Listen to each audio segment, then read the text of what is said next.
Hello everyone, তোমরা সবাই কেমন আছো? আশা করি তোমরা সবাই খুব ভালো আছো। আর হ্যাঁ, আমিও কিন্তু খুব ভালো আছি।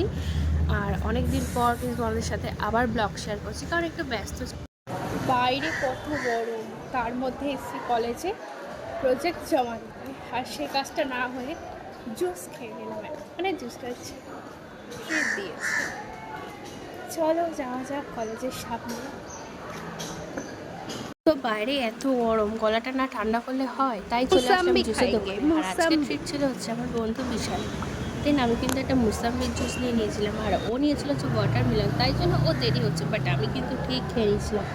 দেন তারপর কিন্তু আমরা বাড়ি চলে আসলাম। আর বাইরে এত রোদ, কি বলবো। বাড়িতে এসে দেখি পাখাটা গেছে খারাপ। দেন তারপরে ডাল্লোকে ফোন করলাম। ডাল্লো আর বাবা মিলে পুরো পাখাটা পুরো ঠিক করে দিল। যাই হোক, দেখো না, আমার ভাই ওর থেকে কাজ শিখছে, মানে মন দিয়ে কাজ করছে এখানে, মানে সব পারে। জুতো সেলাই থেকে চণ্ডীপাঠ সব করতে পারে, তাই ওকেই ডাকে, আমাদের আর বাইরে কোনো লোক লাগে না। যাই হোক, এখানে আমরা পাখাটা বদলে দিলাম। দেন তারপর কিন্তু একটু স্পা করে নিলাম আমার বান্ধবীকে ডেকে। তারপর দেখলাম শাশুড়ি এসে আমার জন্য আইসক্রিম নিয়ে। দেন তারপর কিন্তু আইসক্রিম খেলাম। দেন আমার ব্লগটা কিন্তু এখানে এন্ড করলাম। তো চলো, বাই। ভালো লাগলে সাবস্ক্রাইব করে দিও।